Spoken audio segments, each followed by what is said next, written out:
ये खबरें ये अपने आप में भारत के उज्जवल भविष्य के लिए शुभ संकेत है। कल हमने देखा है, पिछले दिनों संविधान दिवस भी नए संकल्प के साथ संविधान के स्पिरिट को चरितार्थ करने के लिए हर किसी के दायित्व के संबंध में पूरे देश ने एक संकल्प किया है। इन सब के परिप्रेक्ष्य में हम चाहेंगे, देश भी चाहेगा, देश का हर सामान्य नागरिक चाहेगा कि भारत का संसद का ये सत्र और आगे आने वाले भी सत्र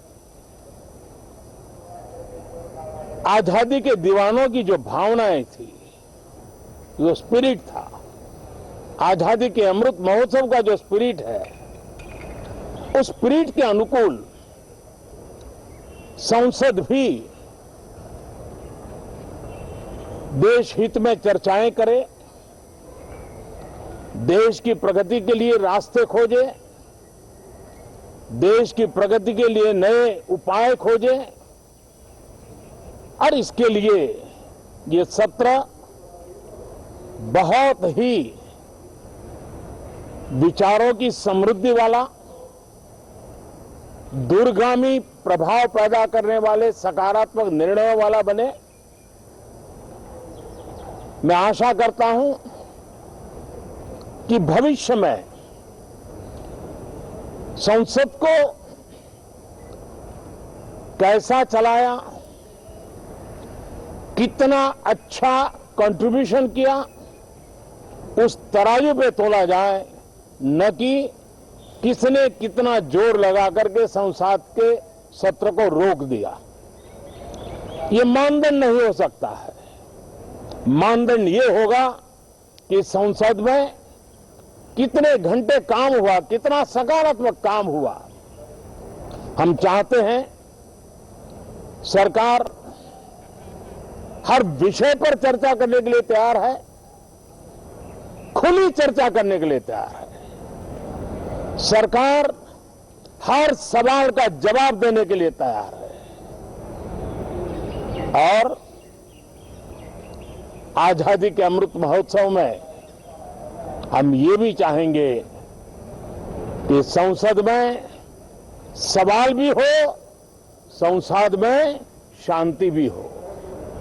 हम चाहते हैं संसद में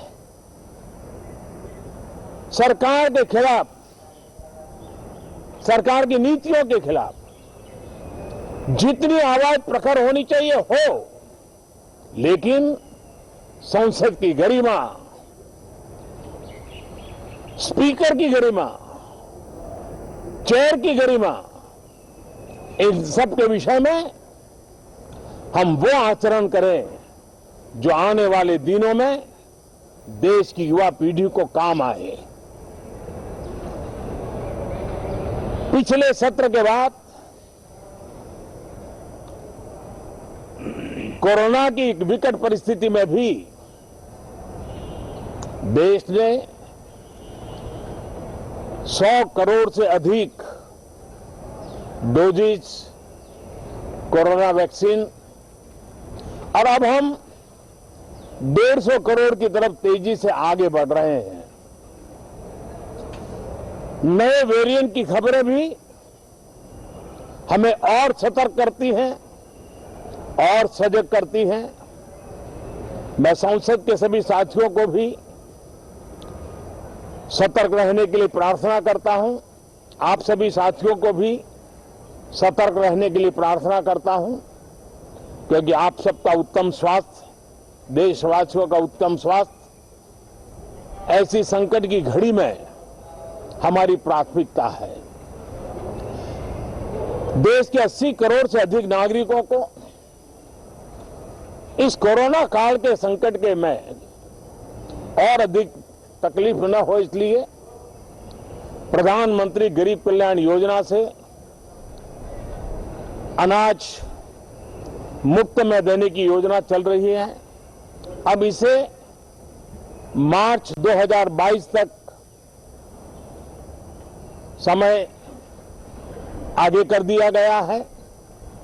करीब 2,60,000 करोड़ रुपए की लागत से 80 करोड़ से अधिक देशवासियों को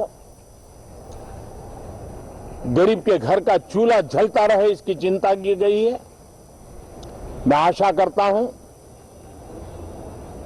कि इस सत्र में देश हित के निर्णय हम तेजी से करें, मिलजुल करके करें, सामान्य मानवीय की आशा अपेक्षाओं को पूर्ण करने वाले करें, ऐसी मेरी अपेक्षा है। बहुत बहुत धन्यवाद। तो संसद के शीतकालीन सत्र से सुना, संसद भवन से वो बोल रहे थे और मीडिया से मुखातिब होते हुए उन्होंने कहा कि कोशिश यही रहनी चाहिए कि सरकार हर मुद्दे पर बात करे, विपक्ष जो है हर मुद्दे पर बात करे। ये संसद का जो सत्र है आगे भी इसी तरह से चलता रहे, क्योंकि देश हित में बातें होती रहनी चाहिए। उन्होंने कहा कि हर सवाल का जवाब देने के लिए सरकार तैयार है, क्योंकि विपक्ष जो है वो पूरी तरीके से तैयारी करके बैठा है, रणनीति बनाई है, चाहे वो पेगासस हो, महंगाई की बात हो, तमाम जो मुद्दे हैं वो उठाने के लिए तैयार बैठा है, बेरोजगारी का मुद्दा हो। तो अब ऐसे में सरकार की तरफ से प्रधानमंत्री मोदी बोले कि सरकार हर सवाल का जवाब देगी। तो शीतकालीन सत्र से पहले, क्योंकि आज से ये सत्र शुरू हो रहा है, प्रधानमंत्री नरेंद्र मोदी ने मीडिया से मुखातिब होते हुए कई बातों को रखा। साथ ही साथ उन्होंने कोरोना वैक्सीनेशन को लेकर भी कहा कि 100 करोड़ का आंकड़ा हम पार कर चुके हैं और अब 150 करोड़ का आंकड़ा ये पार करें, यही उम्मीद है, यही कोशिश है। उन्होंने कहा कि कई ऐसे मुद्दे जिस पर अगर विपक्ष बात करना चाहता है तो वो बात कर सकता है, अपनी बात रख सकता है, क्योंकि संसद वो जगह है जहां पर हम सवाल जवाब करते हैं जिससे वो देश हित में आगे बढ़े और देश का विकास हो। यानी पहले जिस तरह से मॉनसून सत्र देखने को मिला था तब बात नहीं हो पाई थी, नहीं रखे गए थे सवाल और जवाब। तो ऐसे में अब प्रधानमंत्री का कहना यही कि शीतकालीन सत्र जिसमें विपक्ष भी शामिल हो और सत्ता यानी कि सरकार अपनी बात रखेगी, साथ ही साथ जवाब देगी।